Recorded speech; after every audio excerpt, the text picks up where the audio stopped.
Pentakosta ketiga. Pentakosta ketiga adalah pencurahan Roh Kudus yang dahsyat di zaman ini, melebihi yang terjadi di Azusa Street. Pentakosta ketiga akan mengakibatkan penuaian jiwa yang terbesar dan yang terakhir sebelum Tuhan Yesus datang kembali.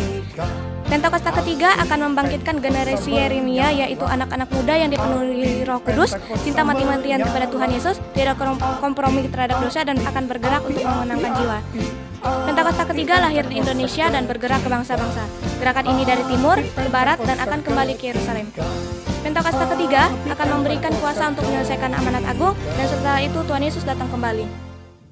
Shalom adik-adik, kita akan memulai ibadah kita, mari kita berdoa. Mari kita bersatu di dalam doa. Tuhan Yesus, terima kasih Tuhan, kami dapat kembali untuk memuji menyembah Engkau. Tuhan, sekarang kami ingin memulai ibadah kami, Engkau berkati ibadah kami dari awal, pertengahan hingga akhir. Terima kasih Tuhan, di dalam nama-Mu kami mengucap syukur. Sama-sama kita katakan, amin. Shalom adik-adik, kita akan memuji Tuhan. Pasukan Kristus, siap, yes. Mari kita nyanyikan lagu Tuhan Allah di tengah kita.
menyembah Tuhan. Kita siapkan hati kita sungguh-sungguh menyembah Tuhan. Kita nyanyikan lagu Kuserahkan Hidupku.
Pujian dari awal dengan hati yang sungguh-sungguh.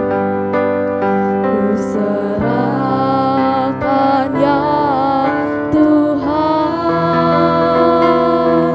seluruh hidupku. Pakailah ya Tuhan Yesus untuk kemuliaan-Mu.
berdoa memberkati buat bangsa kami Indonesia.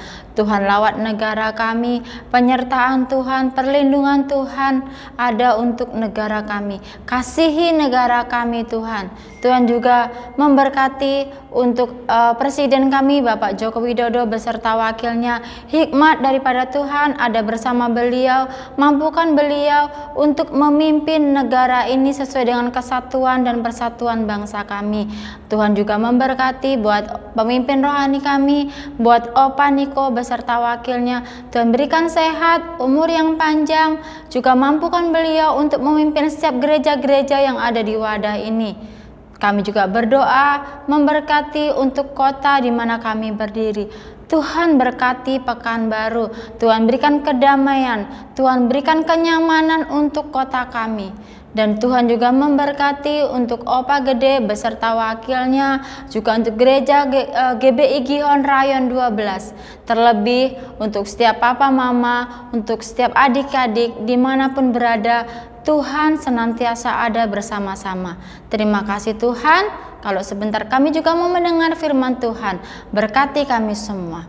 Dalam nama Tuhan Yesus, haleluya, amin. Shalom adik-adik yang disayang Tuhan Yesus. Kakak harapkan semuanya dalam keadaan baik-baik aja ya. Hari ini kita akan belajar firman Tuhan yang berjudul Keluargaku. Nanti adik-adik baca firman Tuhannya di Yohanes 2 ayat 1 sampai 11. Hari ini kakak mau kasih lihat benda. Nah, mungkin adik-adik pernah lihat benda ini ya. Wah, benda apa ini kak? Mungkin adik-adik yang ada yang pernah lihat, tapi juga ada yang belum pernah lihat benda ini. Nah, ini adalah sebuah kartu undangan pernikahan. Surat undangan pernikahan kak. Wah, siapa yang menikah kak? Adik-adik, ini bukan surat undangan Kak Lucy loh. Ini adalah surat undangan pernikahan teman kenalan keluarga kakak. Dan sekarang kakak mau tanya sesuatu nih. Siapa di antara adik-adik yang pernah datang ke sebuah pesta pernikahan? Wah, saya kak, saya sudah pernah loh kak. Ya, pasti banyak yang sudah pernah datang ke pesta pernikahan. Nah, satu hal lagi nih yang kakak mau tanya sama adik-adik.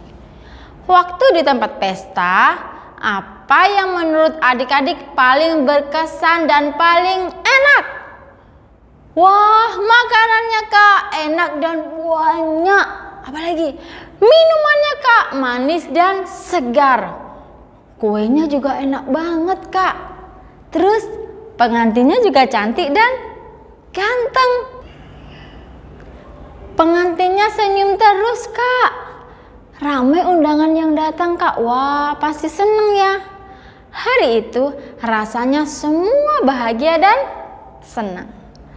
Tapi bagaimana dengan pasangan pengantin yang ini ya? Loh, kok mereka bersedih ya? Bukankah seharusnya mereka gembira? Wah, ada apa ya? Nah, yuk kita cari tempe. Salah, kok cari tempe? Yuk kita cari tahu. Hei, bukankah itu Maria ibunya Tuhan Yesus? Jadi ada pesta perkawinan di Kana yang di Galilea. Dan dikatakan ibu Maria ada di situ. Tuhan Yesus dan murid-muridnya diundang juga ke pesta perkawinan itu. Kemungkinan keluarga Yesus punya hubungan dekat dengan pasangan pengantin. Karena dikatakan ibu Yesus terlibat dalam kesibukan menyediakan anggur dan untuk para tamu. Di masa itu pernikahan biasanya berlangsung selama 7 hari. Wow, selama itulah keluarga pengantin harus menyediakan makanan dan anggur untuk dihidangkan bagi para tamu yang hadir. Kebetulan persediaan anggur di pesta nikah kali ini sudah sangat menipis. Ingat adik-adik, persediaan anggur sudah sangat menipis. Dan sepertinya Ibu Maria mengetahui masalah ini dan sedang membicarakannya dengan Tuhan Yesus. Yuk kita dengerin pembicaraan mereka. Ibu Maria berkata kepada Tuhan Yesus, mereka kekurangan anggur. Hah? Kehabisan anggur? Waduh adik-adik. Tadi di atas kakak katakan bahwa pada zaman itu setiap pengantin pasti menyiapkan anggur untuk para undangan, untuk para tamu. Dan tahukah kalian betapa malunya saat sang pengantin apabila pestanya belum selesai tapi anggurnya habis. Ya, anggurnya habis adik-adik. Bisa-bisa terjadi keributan di keluarga mereka. Papa mama berantem, kakak adik bertengkar, orang tua dan anak ribut. Waduh, sungguh suatu keadaan yang sangat tidak enak. Pernahkah adik-adik mengalami hal ini? Pernahkah kalian melihat pertengkaran di rumahmu? Bagaimana perasaanmu saat itu? Pasti sedih dan sangat gak enak. Ya kak, ya kak, pasti sedih banget kak. Bingung mau gimana kak? Pokoknya gak enak kak kalau pada bertengkar. Nah, begitu juga dengan sepasang pengantin ini loh adik-adik. Mereka sedih karena membayangkan kekacauan sebentar lagi pasti terjadi. Kakak ulang ya. Mereka sedih karena membayangkan kekacauan sebentar lagi pasti terjadi. Tapi adik-adik, tapi apa kak? Tapi syukur kepada Tuhan. Ingat adik-adik, sepasang pengantin ini mengundang Tuhan Yesus ke perkawinan itu. Oleh karena itu, Ibu Maria berkata kepada Yesus kalau mereka kehabisan anggur. Lalu kata Yesus kepada Maria, mau apakah engkau daripadaku ibu, saatku belum tiba. Ibu Maria meyakinkan bahwa nama baik keluarga sedang dipertaruhkan dalam situasi ini. Dan Yesus harus segera bertindak. Ibu Maria berkata kepada pelayan-pelayan, lakukan saja apa yang dikatakan Yesus kepadamu. Nah, di situ ada 6 tempayan yang disediakan untuk pembasuhan menurut adat orang Yahudi. Ingat adik-adik, 6 tempayan untuk pembasuhan. Masing-masing isinya 2 atau 3 buyung. Kalau dihitung isi masing-masing tempayan sekitar 80 sampai 120 liter air. Jadi total 6 buyung berarti berkisar antara 480 sampai 720 liter air. Dan lihatlah apa yang terjadi. Yesus kita yang baik hati berkata kepada para pelayan, isilah tempayan-tempayan itu penuh dengan air. Ingat adik-adik, dengan air. Dan pelayan-pelayan itu melakukan apa yang Tuhan Yesus suruh dengan taat. Dan lihatlah adik-adik, apa yang terjadi dengan air yang ada di dalam tempayan-tempayan ini? Lihat, airnya telah berubah menjadi anggur. Tuhan Yesus merubah keadaan yang kacau di dalam keluarga ini menjadi keadaan yang baik dan diberkati. Lalu kata Yesus kepada pelayan-pelayan, sekarang cedoklah dan bawalah kepada pemimpin pesta atau yang mengatur jalannya pesta. Lalu pelayan-pelayan itu membawanya setelah pemimpin pesta itu mengecap air yang telah menjadi anggur itu, dan ia tidak tahu dari mana datangnya. Tetapi pelayan-pelayan yang mencedok air itu mengetahuinya. Pemimpin pesta itu memanggil mempelai laki-laki dan berkata kepadanya, biasanya orang menghidangkan anggur yang paling baik lebih dahulu, dan kalau para tamu sudah puas minum, barulah anggur yang biasa. Tetapi engkau menyimpan anggur yang paling baik sampai sekarang. Wow, luar biasa. Tuhan Yesus mengasihi keluarga ini. Tuhan telah merubah keadaan duka cita yang terjadi pada perkawinan di kota Kana menjadi sebuah sukacita. Tuhan sanggup merubah suasana sedih jadi gembira. Tuhan sanggup membuat mukjizat. Nah, lihat, keadaan keluarga ini dipulihkan. Mereka sekarang bahagia, dan bukan cuma mereka. Setiap orang yang hadir di pesta tersebut juga bergembira. Di firman Tuhan dikatakan, hal ini sebagai yang pertama dari tanda-tandanya. Dan dengan orang itu Yesus menyatakan kemuliaannya, dan murid-murid Yesus percaya kepadanya. Kita berikan tepuk tangan buat Tuhan Yesus yang mengasihi keluarga ini. Adik-adik yang disayangi Tuhan Yesus, apa yang kita pelajari hari ini, kita belajar supaya adik-adik mengerti bahwa Tuhan Yesus sangat mengasihi keluarga kalian. Tuhan Yesus sangat mengasihi keluarga kalian dan keluarga kakak juga. Sama seperti Tuhan Yesus mengasihi keluarga ini, Tuhan Yesus juga mengasihi keluarga adik-adik. Tuhan Yesus sayang sama papa dan mamamu. Mungkin kalian pernah melihat papa mama bertengkar, tapi jangan takut. Masih ada Tuhan Yesus. Tuhan Yesus juga sayang sama papa dan mamamu. Apa yang harus kita lakukan, Kak? Nah, yang harus kita lakukan adalah kita terus berdoa buat papa dan mamamu, agar mereka juga mengundang Tuhan Yesus untuk masuk dalam hati papa mama, dalam hidup papa mama, dan memulihkan papa mama dan keluarga kita selama-lamanya. Sama seperti ayat hafalan kita hari ini, Yosua 24 ayat 15.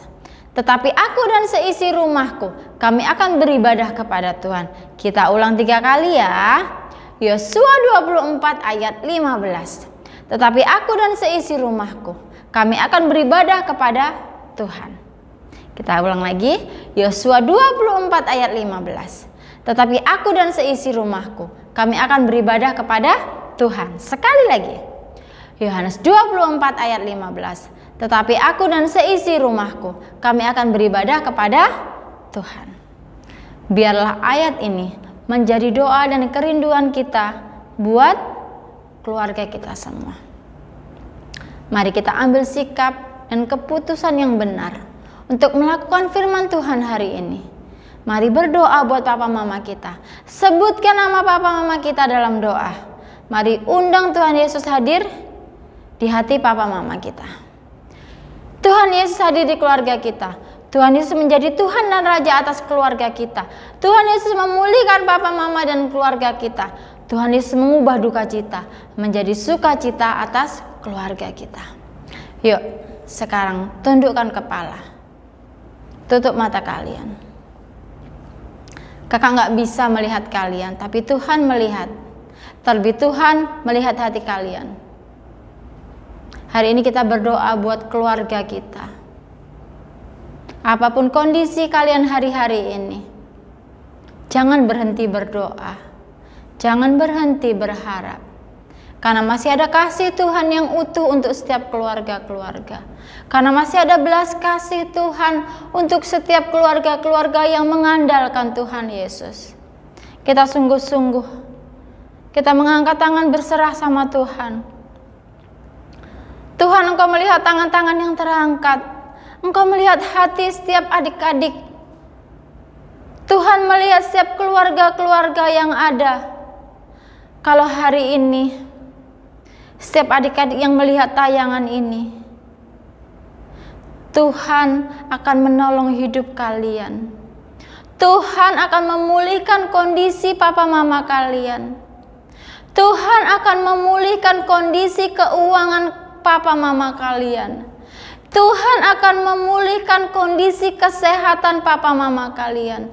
Bahkan keluarga kalian akan dipulihkan. Percaya dengan kuasa Tuhan. Jangan berhenti berdoa. Jangan berhenti percaya sama Tuhan. Tuhan sanggup lakukan yang tidak mungkin menjadi mungkin.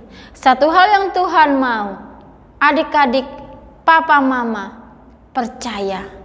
Satu-satunya yang bisa tolong hidup kita, satu-satunya yang mengasihi kita dengan sungguh-sungguh hanyalah Tuhan Yesus.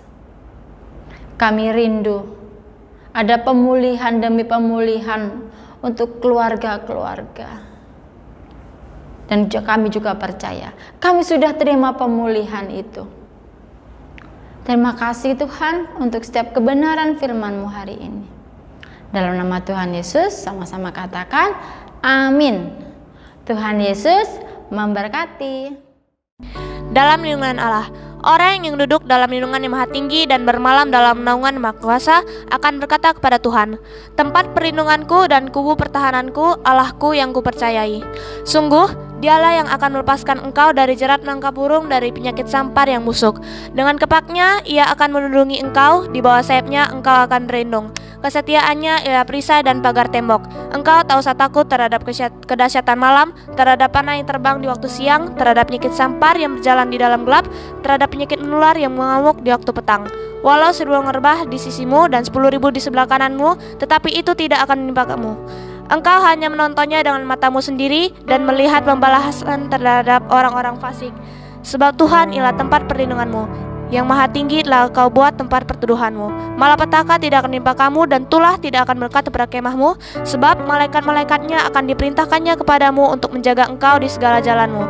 Mereka akan menatang engkau di atas tangannya, supaya kakimu jangan terantuk kepada batu. Singa dan ular tudung akan kau langkahi, engkau akan menginjak anak singa dan ular naga.